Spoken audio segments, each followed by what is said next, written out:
Hey everybody, XEI here. Welcome back to an XEI Reads Mass Effect Revelations. This is the first book by Drew Karpyshyn, and where we left off last episode was actually in the middle of chapter 11, where a page break happens somewhere around there. You can see it right there. And that's about at the marker where it's going to kick off into the climax. Like, that's literally at the middle of the book, in the middle of the novel, and that's where we're going to start going on where everything's going to ramp up towards the end, like through the climax and into the resolution, and then of course the denouement, where everything kind of cleans up and wraps up and tidy. The two narrative pattern categories that we're going to be talking about this episode are what I call higher stakes and time of trouble. Now, higher stakes is generally when we have an understanding of who the antagonist is. I was going to say are because it is sort of are. There's a couple players going on right now. We have the main player, which is Eden, which is, I forget his last name right now, but the Batarian kind of business mogul that does shady business in a way where he doesn't draw the attention of the Citadel and especially of Spectres. That leads us to a second antagonist that gets introduced, which is Scar, the Krogan battlemaster that Eden hires in order to kill Kaylee Sanders. And then that brings us to the third antagonist, which we know is going to be an antagonist. It's the introduction of Saren, the guy on the cover, and we'll see how that plays out. But all of those three primary antagonists all have something to do with the plot. But where the dynamic gets interesting is because Saren he's loyal to the Citadel, and he's, for all intents and purposes, not really an antagonist. He's kind of like a good guy who just, we can say he goes too far to get the job done, but I mean, he has the legal right to go as far as he damn well pleases as a Spectre to just get the job done as he sees fit. And so it's kind of this he's on that line, you know what I mean? And so with Scar, he's obviously an antagonist, but he's more of a peon antagonist. And so to just quickly go through the last half of chapter 11, because now I've got a couple days have passed, so I'm going to try to trigger myself. After this break that happens is Scar is going into assassinate Kaylee Sanders, but of course Scar doesn't get that off because Anderson follows behind him, because Anderson was scoping this out, and because he knew something was going to go down. And so Anderson pops him in the back with a couple shots into his hump, and it's not enough to kill a Krogan, but it kind of throws him off, and they get into a little bit of a scuffle. And then when things start to turn against Anderson, because it looks like things are going to get like super crazy because the biotics are starting to kick in on this thing, Saren comes into the room and then saves Anderson from getting screwed by this super angry Krogan bounty hunter. So the Krogan has to flee, jumps out of the window, takes off, and that ends chapter 11. We kick off into chapter 12, and how this kicks off is Anderson sitting across from Saren at the kitchen table, and Saren's starting to grill Anderson. What is it exactly that you're hiding? What was going on at the secret facility? Anderson doesn't want to give the information out because he doesn't want to give Kaylee away, but then Kaylee sits at the table, and she very expertly kind of fakes her way. The story that she tells, she sort of sells it, but she kind of starts breaking down, and she's in this breakdown. She's like, it was a prototype facility. The Alliance was trying to do research into biotics, and they were trying to, they had test subjects that they were rolling out this new biotic technology into, and they were trying to just advance it, and they were trying to do it undercover, of course. Whoever took out this facility, they took out all her friends, they took out all of the test subjects, so all of the Alliance work is lost. It goes on about, this is how we have to get the edge in the war because we're on the verge, and everyone knows it's got to be us or the Batarians. Why wouldn't they want to attack the primary weapons research base? So she's trying to, peg the Batarians behind this, and then Saren says, no, there's something more, you're hiding something. And then he goes on to warn, perhaps you don't understand the full extent of Spectre authority. I have the legal right to take any action I deem necessary during my investigations. And Kaylee asks, so you're going to kill us? I have two rules I follow. This is a great set of lines, man. The first is never kill someone without a reason. And the second, Anderson asks, you can always find a reason to kill someone. My God, Saren is it's just, wow. It's great, like because it's like these short little moments with Saren that really identify the kind of the threat and the real risk that Saren is. And between sob stories saying that, you know, she's lost everybody, all the research is done, Saren takes a moment and then he just gets up and he says, "I will find out who ordered the attack and why." And then at the door, he looks back one more time and says, "And if you're lying to me, I'll find that out too." God, it's so good.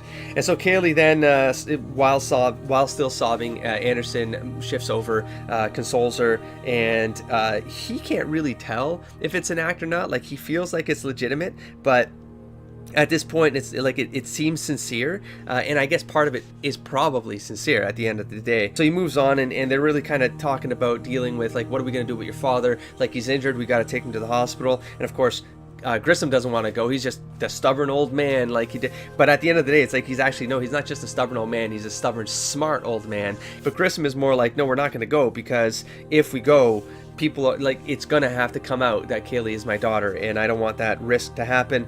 Just leave me alone. I'll heal on my own. Blah blah blah blah blah. So at this point, we actually flip into the greater responsibility pattern, and at this point, it's the hero must recollect themselves, find a better plan, gather allies. The responsibility is greater if the hero fails. And really what this comes down to at this point is now Saren, is that now they know Saren is behind this. Saren is investigating this. They're in a bit of a race now with Saren. They have to get ahead of the information, and Kaylee really needs to open up with something new so that they can move on that and get ahead of Saren by a couple steps. This breaks into chapter 13, which flips back to Saren just to give the point of view of how is Saren, like what track is Saren on now? Well, Saren understands that Scar is the key to this. Scar's going to have the information. If Saren tracks Scar's going to lead Saren back to the person above, the person who hired the Merc, and hopefully the person who hired the Merc is going to unveil the next set of clues that's going to let Saren take the next step and get ahead of Anderson. And we're still in the second pattern of greater responsibility, which we're still waiting for how do things come together, and how does the responsibility become greater if the heroes fail. We have Scar going back to Eden. He's like, at this point, if I recall correctly, Scar is like, you know, I did not sign up for taking a job where there is a Spectre involved. Like, that's one of his rules. Like, he does not take jobs that draw the attention of Spectres. And I think that's just Scar being very smart as a business person who's like this. It's his business to know things that he's getting into beforehand, which he has demonstrated, and to be smart enough to just not even entertain the idea of taking a job if it's going to compromise him, especially his life, which is, of course, what happened. Saren got involved. He had to bail out of that assassination attempt at Grissom, trying to take out Kaylee. Actually, there's a scene that I just got reminded of where Eden is like, I'm gonna be in control now. I gotta show that I'm the alpha here, sort of like, because it's a big Batarian thing. Like, it's to not, you can't lose face. Like, there's like a hierarchy. There's like a social hierarchy sort of thing. And so he's like, he tells his men, like, go to the door and tell him to leave his weapons at the door. And so of course these guys go to the door, and one guy comes back and says he's not gonna leave his weapons at the door. And he's like, God damn it, this guy. And then, okay, fine, tell him to come in. And so he comes in, and Eden does somehow turn it all around, and he does sort of get leverage, because at the end of the day he says, you know, like, we have to work together at this point. Like, you're already in it. I didn't expect for there to be a Spectre involved. That's not the job I took. And so at the end of the day, though, you failed your mission. I paid you up front for you to kill Kaylee Sanders. Did you kill her? No. Okay, so you're still bound to me by money. Like, I've paid you to do a job, and this is almost like Scar being who Scar is. It's like, you know, you don't want to lose reputation in this business either, right? Like, you got to get the job done. And so he begrudgingly agrees to side with Eden. They have to kick off a new plan. Scar and Eden are going back and forth, and Scar is like, well, now we need, like, how am I supposed to do this? You're gonna give me all your men? Yeah, I'll give you, like, you got all my men, you can lead them. Yeah, okay, but how are we gonna get into the facility? I got people on the inside, don't worry about that. You just gotta get in there, and you gotta lay waste, essentially, because they have to cover all the tracks at this point. From the Batarian's point of view, it's like his name is now open. He can get tracked down, and that's a huge higher stake from the antagonist's point of view. And part of this pattern is also about, if it's a group, the villains regroup, and the weapons get more deadly. And so the weapons getting more deadly here is more like they've now had to combine forces now. And with that warehouse scene, that actually ends the higher stakes category pattern, and it breaks into the time of trouble. And this is when the hero will face their hardest challenge. They will rise above it, and they will embrace change and transform. So there's going to be this huge shift where something bigger than them is going to come into play, and they have to get through it. They have to overcome it, and they have to just accept the fact that changes that happen. And it's very telling because it will happen. And so in the next couple pages at the end of this chapter, it's all about Anderson and Kaylee and Grissom working out how to get Kaylee out of there safely. And so Grissom hires a sketchy ID forger into the house, and he forges this ID for Kaylee. He gives her this pigment pill that changes her skin color. He cuts her hair. I think they dye the hair too, and she looks like the image on this ID. And as soon as she uses this ID, it goes into the system. There's a little bit of jargony kind of stuff going on here, but it's cool because it allows the setting to say this is not just a MacGuffin, like she's got a fake ID and like all of a sudden security sucks and they can't determine this. No, they kind of touch on that because this guy's so good that he says there's like this regression inside the forgery where when the security starts going through the records to validate if there was a forgery in play, it will already scrub itself out of the system. And so Kaylee, as soon as she's on that freighter and gets to the next place, you know, all the other stuff will wear out, like the pigmentation thing will wear out. The ID basically becomes void, and she's gonna have to figure out some other way to do it. It gives her one get out of jail free card, essentially, using Monopoly terms. And at the end of this, though, the first pattern of time of trouble is what I call all is lost. And most of the times, someone dies. There's like some death that really shakes up the foundations. That death becomes a catalyst. If it's not an actual death, then it's a metaphorical death. And what I have marked here for the start of Time of Trouble is 203. Cracking into chapter 14, so page 197, this chapter is all about death. So it's literally about this pattern here where all is lost. And how it starts is we get this quick introduction of this character called Jella. She's this employee at Datan Manufacturing. This was a manufacturing plant that was shipping equipment to Sidon. And so what we learn here is that Jella is the person on the inside that Eden has, and she just gets these messages from this like strange third party. She finds money in her account, and so she just does things on the inside. And what she's been asked to do is to take out one of the security cameras by the back entrance, and to unlock the back entrance, put in the passcode and allow that door, and like Jimmy the door or whatever, to allow them to come in. And so that's what happens. But she heads back to her desk, and she's like sweating. She's more nervous now than ever before. She doesn't feel right. She's also Batarian, by the way. This whole place is kind of run by Batarians. And then she's starting to feel sick because she's like, there's something about this one that doesn't make me feel right. And she excuses herself from her like office mate, and she goes to the bathroom to puke essentially. And as soon as she gets to the bathroom, she can start hearing the bullets flying, like pew, pew, pew, pew, pew, like people screaming, like it's complete mayhem. And it switches to the Scar point of view. So Scar's breaking through with the Blue Suns. They're killing everybody. This place, nothing is supposed to survive in here. Like, and then they're laying explosives, like they're setting explosives, with timers, so that they can, so that on the retreat they can just light this thing up, and there'll be nothing found in here. All the evidence will be gone. Scar's only priority right now is the name is Jella. He has to find Jella and take out the one inside source that got the request to set this up, because she's gonna be the Achilles heel if this goes wrong. And so he makes his way to where he was told Jella would be, and he gets there, and who does he see? Well, he sees the office mate that Jella excused herself from in order to go puke in the bathroom, and Scar just says, "Goodbye, Jella." And she starts panicking, no, please, I'm not. And then she gets shot in the head. And we know right there that was the mistake. That was the mistake that Scar made. And so then we switch the point of view back to Jella. She's basically hidden inside a hatch inside the bathroom, and when the Blue Suns coming around to like kill anyone who might be in the bathroom, they shoot through the stalls, and they look around. There's no one here. There's no one in there. They don't find anybody, and so they leave because the timers are going off. This place is about to explode.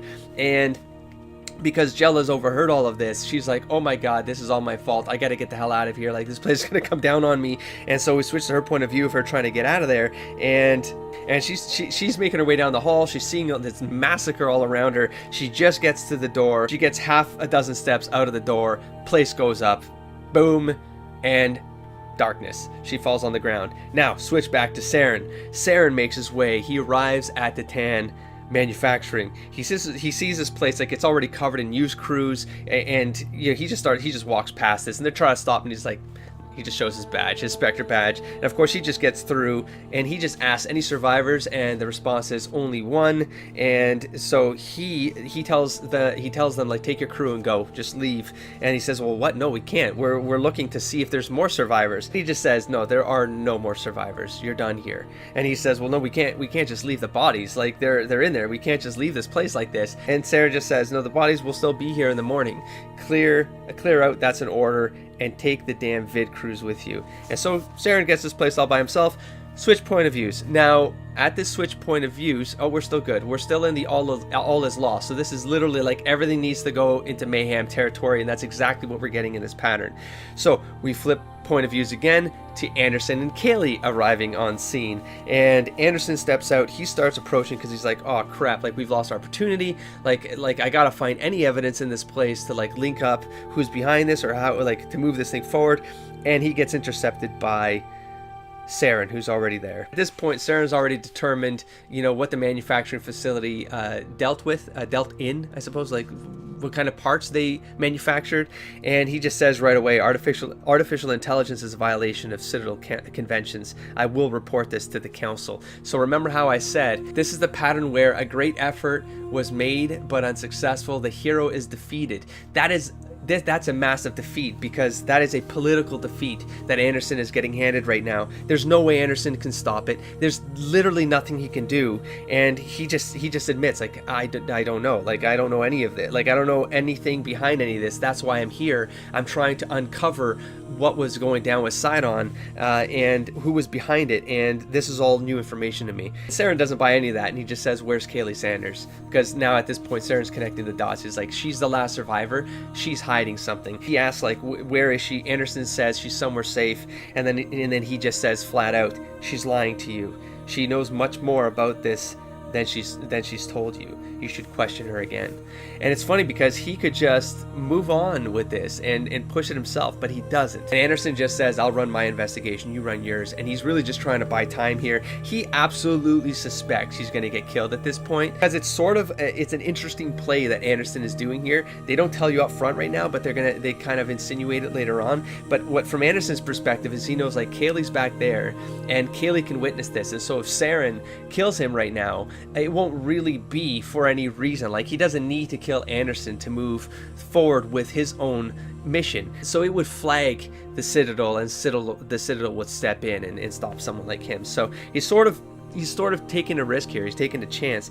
But Saren sort of reads the scene. He looks around and he presumes, and again, it's not right away clear, they tell you later on, but he presumes that Anderson didn't come alone. So there's going to be a witness, and that's why Saren can't kill Anderson. And so Saren just leaves. And then he just tells him there's nothing left to find there. So don't waste your time here. He's already checked. It doesn't matter. It's gone. It's all burned away.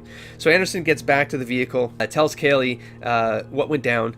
And at this point, he's sort of second guessing the fact that Kaylee is hiding something, because at the end of the day, it's like, it's Saren is Saren, and he's like a Spectre for a reason. And he's really put that seed in Anderson at this point for him to start asking questions. He wants to trust her, but at the same time, he needs more now. Like, he needs to know more. He needs her to really cooperate with this, so that he can get ahead of Saren, essentially. He also tells Kaylee that Saren knows that the humans were researching into AI, which is illegal, and that he's going to tell the council. So he needs to get information to Goyle, Ambassador Goyle, as soon as possible, so that she's prepared when she faces the council, and works her political game, because that's also part of what the story is all about. It's also one of the big threats is how humanity fares while they're trying to become part of this galactic community.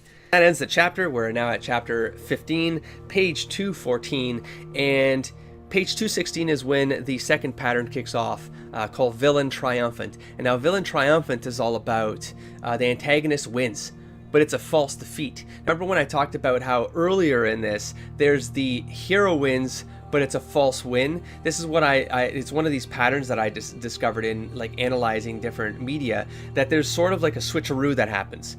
It's like near the end, it's like the villain wins, but it's a false defeat. It's not really a win for the villains. There's like a loop. There's like a hole in it. This is maybe a little bit hard to explain. Maybe you got it. Maybe the point is that This chapter starts off with Saren going to the hospital to meet up with Jella. Now Jella is in she's not even really in stable condition. She's barely like holding on. She's lost her legs in the blast. She's got IVs going through her to like keep her alive.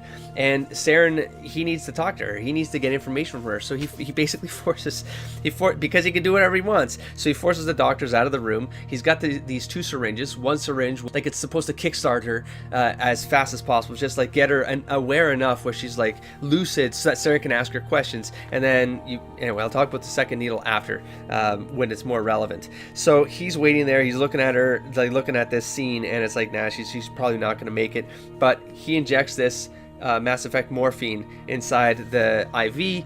Jella starts to have she starts to spaz out because of the pain starts to kick in, and she can hardly hold herself together, but she can speak.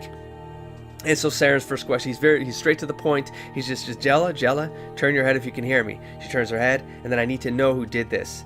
I just want a name. Do you understand? Just tell me a name.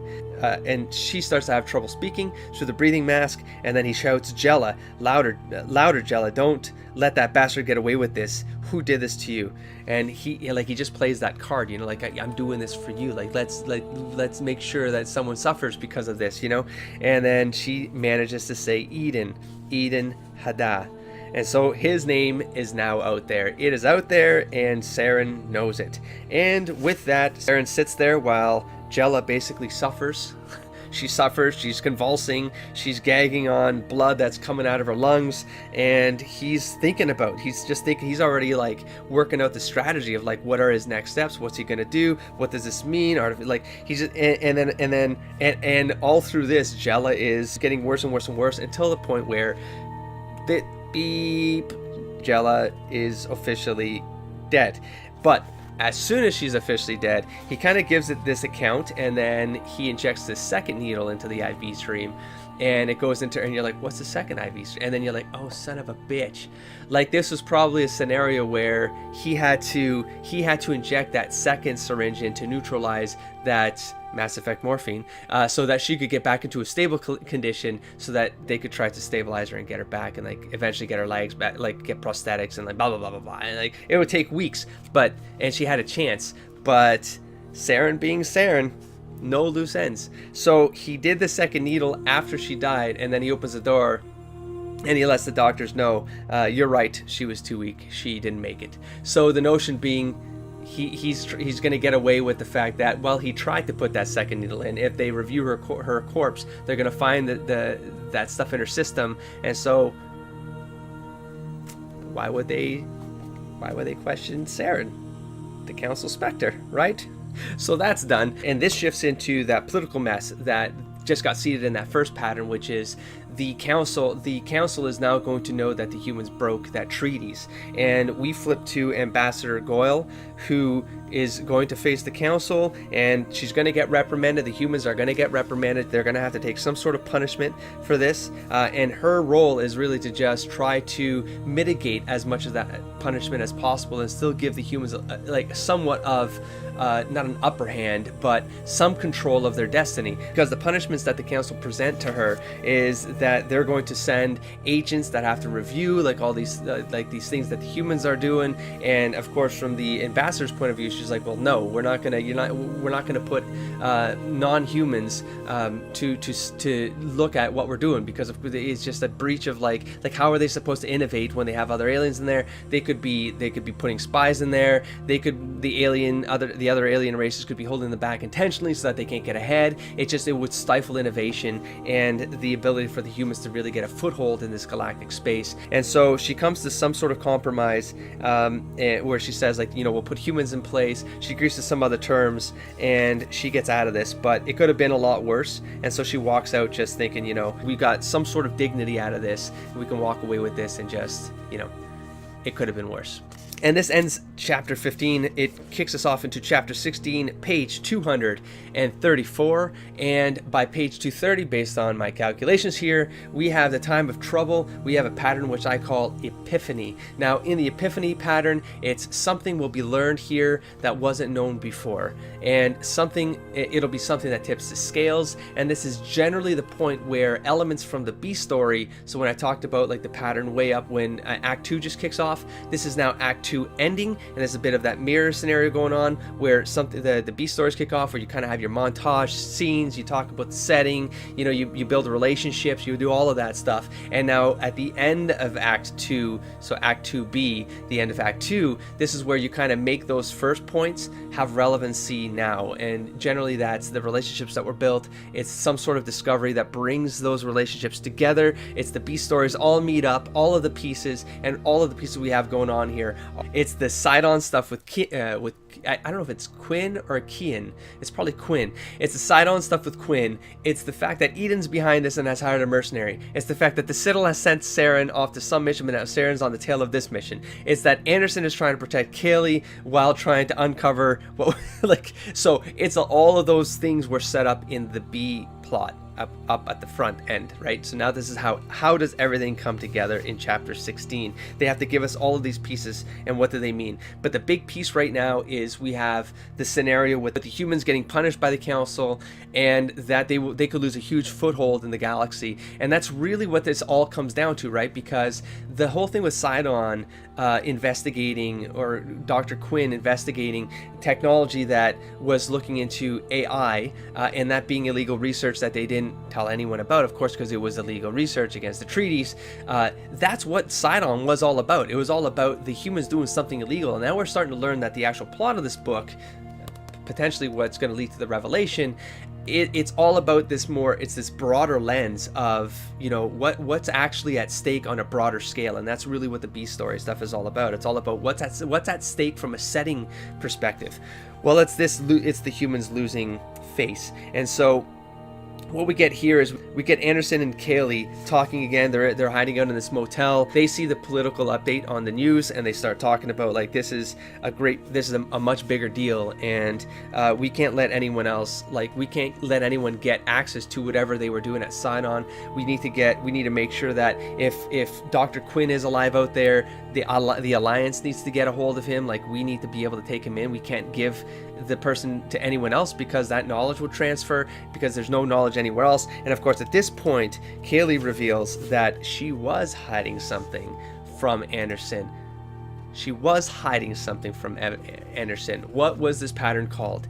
Epiphany. This pattern is all about something being revealed that was not known before. Well, what are we going to get revealed that wasn't known before? She doesn't only know what went down at Sidon because she was snooping around and stuff. She's copied it all onto a disc. She has evidence of everything. She has evidence of everything, and how Dr. Quinn fits into this. But the reason she was holding on to this is because she didn't know who to trust, and she was really just buying time to find out if Anderson was someone she could trust. And she saw enough evidence of this from just that scene with him and Saren, where Saren could have killed him, and he was willing to die to protect Kaylee and have Kaylee go out and do what she had to do in order to win. And so she gives Anderson this disc. And this is the point where Anderson says, okay, well, now you need to stay put. You need to just cool your jets and let me do what I gotta do. And he's a little bit burned for this because you're starting to grow feelings for Kaylee. Remember, again, in the earlier patterns, the whole thing with the relationship building, that's when you're going to kind of get